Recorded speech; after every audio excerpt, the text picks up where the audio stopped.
नमस्कार दोस्तों, स्वागत है आपका अपने YouTube चैनल NCR एस्टेट्स में। आज हम लोग चल रहे हैं सेक्टर 150 नोएडा में। तो सामने जो आप ये फ्लाईओवर देख रहे हैं बेसिकली महामाया फ्लाईओवर है।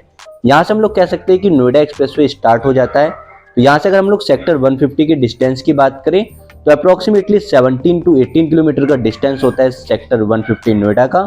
और अभी जो आप राइट में इंडिपेंडेंट टावर्स देख रहे हैं, जो आपको बेसिकली 3 टावर्स दिख रहे हैं, ये प्रोजेक्ट होता है ATS ग्रुप का ATS नाइट ब्रिज। और राइट में इसी के साथ में प्रोजेक्ट हो जाता है M3M ग्रुप का M3M द कलिलन, जो कि रिसेंटली लॉन्च हुआ था। इसके अलावा इसी प्रोजेक्ट के पास आपको एक और प्रोजेक्ट मिलता है सुपरटेक सुपरनोवा। तो अगर आप नोएडा में एंट्री करते हैं तो सबसे पहले आपको सुपरटेक सुपरनोवा की बिल्डिंग दिखती है राइट हैंड पर, जो कि काफी ऊंची बिल्डिंग आपको दिखती है। तो ये सेक्टर होता है सेक्टर 94। तो राइट हैंड पर आपको सेक्टर 94 मिल जाता है और लेफ्ट हैंड पर आपको मिलता है सेक्टर 44। 94 के बाद आपको सेक्टर मिलता है 124। 124 में ही ATS नाइट ब्रिज की बिल्डिंग है, जो कि अभी आपको राइट हैंड पर दिख रही है। तो सेक्टर 124 के बाद सेक्टर 135 तक आपको लाइन से सेक्टर्स मिलते हैं। तो नोएडा एक्सप्रेसवे के राइट हैंड पर आपको बिल्कुल लाइन से सेक्टर 124 टू 135 मिलते हैं। साथ में आपको यमुना रिवर मिलती है राइट हैंड पर। उसके बाद फरीदाबाद वाला एरिया स्टार्ट हो जाता है। फिलहाल आप स्क्रीन पर राइट हैंड पर MIT यूनिवर्सिटी देख रहे हैं और ये यूनिवर्सिटी सेक्टर 124 के बाद 125 में होती है। तो 125 सेक्टर में आपको MIT यूनिवर्सिटी मिल जाती है। और इसके बाद आपको सेक्टर 126 एंड 127 में काफ़ी IT कंपनीज मिल जाती हैं, जैसे कि SCL। साथ ही आपको स्कूल मिल जाते हैं जैसे कि मयूर स्कूल। और 127 सेक्टर के बाद स्टार्ट होता है JP विस्टाउन, जो कि सेक्टर 128 से स्टार्ट हो जाता है।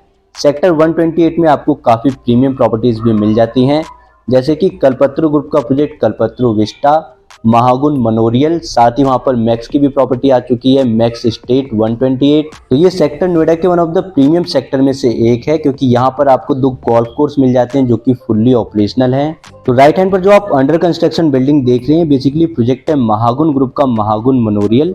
इसके साथ आपको गोल्फ कोर्स का व्यू मिलता है और इसके अपोजिट आपको बिल्डिंग मिलती है स्काई मार्क, जो कि यहाँ की काफी फेमस बिल्डिंग है। यहाँ से एक रोड कनेक्ट हो जाता है दादरी रोड पर, जिसके थ्रू आप होते हुए सेंट्रल नोएडा कनेक्ट हो सकते हैं। और उसके आगे आप फिर सेक्टर 62 भी कनेक्ट हो जाते हैं यहीं से लेफ्ट होकर। और ये आप रोड भी देख सकते हैं, तो यही रोड है जो सेक्टर 62 में कनेक्ट हो जाती है और सामने आपको स्काई मार्क की बिल्डिंग दिख रही है। तो ये बिल्डिंग होती है बेसिकली सेक्टर 98 में और इसके अपोजिट सेक्टर हो जाता है सेक्टर 105, जहां पर कुछ कमर्शियल प्रोजेक्ट अभी अपकमिंग है। और सेक्टर 105 के आप थोड़ा सा और आगे चलते हैं तो लेफ्ट हैंड पर ही आपको एक और सेक्टर मिलता है सेक्टर 108, जहां पर कुछ properties ready to move in है। तो सामने आपको ये प्रोजेक्ट दिख रहा है पार्क्स लॉरियट, इसके साथ में होता है डिवाइन मिडोज। पेड़ पौधों की वजह से थोड़ा सा कम है विजिबिलिटी, तो अभी हम लोग एक्सप्रेसवे पर ही चलते हैं और यहाँ से आप एग्जिट ले सकते हैं इन प्रोजेक्ट्स के लिए। तो इन प्रोजेक्ट में भी काफी टाइम से फैमिलीज रह रही हैं। दोनों ही project ready to move in है। जिसमें हम बात करें पार्क्स लॉरियट की, तो यहाँ पर मेनली आपको बड़े साइजेस मिलते हैं, जैसे कि यहाँ पर आपको सबसे छोटा साइज मिलता है अप्रोक्सीमेटली 3300 स्क्वायर फीट। बट फिलहाल अभी हम लोग किसी भी प्रोजेक्ट की डिटेल में बात नहीं करेंगे। तो सामने आप देख रहे हैं एक और फ्लाईओवर, ये कनेक्ट करता है बेसिकली सेक्टर 128 में JP हॉस्पिटल को। तो ये बेसिकली क्रॉस करता है रोड को, एक्सप्रेसवे को ये क्रॉस कर देता है। और जैसे हम लोग इस फ्लाईओवर को क्रॉस करते हैं लेफ्ट हैंड पर आपको ATS, पार्श्वनाथ, एल्डिको इनके प्रोजेक्ट्स मिल जाते हैं जो कि रेडी टू मूव इन है। और राइट हैंड पर आपको मल्टीपल स्कूल्स मिल जाते हैं। तो चलिए अब चलते हैं सीधा सेक्टर 137 पर और वहां पर देखते हैं सेक्टर 137 को।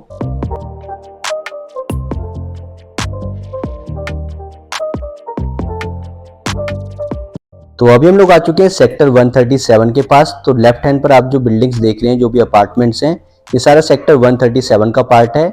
इसके अलावा फ्रंट में पूरी कमर्शियल बेल्ट है, तो वहां पर आपको मल्टीपल कॉर्पोरेट ऑफिसेस मिल जाते हैं। इसके अलावा जो कॉर्नर पर आप ये ग्लास की बिल्डिंग देख रहे हैं, ये बेसिकली एडवेंट टावर है, जो कि एक्सप्रेसवे पर काफी फेमस है। ये बेसिकली मिड पॉइंट हो जाता है नोएडा एक्सप्रेसवे का। और इसके अपोजिट आपको मिल जाता है सेक्टर 168। तो ये जो भी आप प्रोजेक्ट देख रहे हैं सेक्टर 168 का पार्ट है। यहाँ पर भी ऑलमोस्ट सभी प्रोजेक्ट में पोजीशन मिल चुका है। यहाँ पर काफी टाइम से फैमिलीज रह रही हैं। तो सेक्टर 137 एंड 168 ये दोनों ही पूरी तरह से ऑपरेशनल हैं। चलिए अब चलते हैं सीधा सेक्टर 150 के पास और एग्जिट लेते हैं सेक्टर 150 नोएडा के लिए। तो अभी हम लोग सेक्टर 150 नोएडा के लिए एग्जिट लेने वाले हैं। एग्जिट के लिए आपको सिंपली याद रखना है कि राइट हैंड पर एक बिल्डिंग आती है NPX की बिल्डिंग, जो कि रेडी टू मूव इन है, जिसमें ऑफिस वगैरह चल रहे हैं। तो इसके सामने से ही एग्जिट हो जाती है सेक्टर 150 के लिए। तो फिलहाल अभी हम लोगों ने एग्जिट ले ली है सेक्टर 150 नोएडा जाने के लिए। तो हम लोग थोड़ा सा आगे चलते हैं इसी सर्विस रोड पर, देन हम लोग यू टर्न ले लेते हैं वापस अंडरपास से होते हुए हम लोग सेक्टर 150 नोएडा कनेक्ट हो जाते हैं। मैं आपको एक्चुअल दिखा भी देता हूँ कि हम लोग किस तरह से चलने वाले हैं। इसके अलावा आपको इसी कट पर सेक्टर 146 का मेट्रो स्टेशन भी मिल जाता है, तो आपको सेक्टर 150 से मेट्रो की भी कनेक्टिविटी मिल जाती है। ये metro line basically aqua line है जो कि कनेक्ट करती है सेक्टर 52 मेट्रो स्टेशन को। तो यहाँ से आप सेक्टर 51 मेट्रो स्टेशन पर उतर जाते हैं, वहां से आप 52 के लिए कनेक्ट कर सकते हैं नोएडा दिल्ली जाने के लिए। तो अभी हम लोगों ने सेक्टर 150 नोएडा की कनेक्टिविटी समझ ली है। आई होप अब आपको आइडिया लग गया होगा कि सेक्टर 150 हम लोग किस तरह से पहुंच सकते हैं। तो अगर आप सेक्टर 150 नोएडा के बारे में डिटेल में जानना चाहते हैं तो हमने ऑलरेडी एक डिटेल्ड वीडियो बनाई है, उस वीडियो को आप ऊपर आई बटन पर क्लिक करके देख सकते हैं। Thank you for watching this video, take care, bye bye.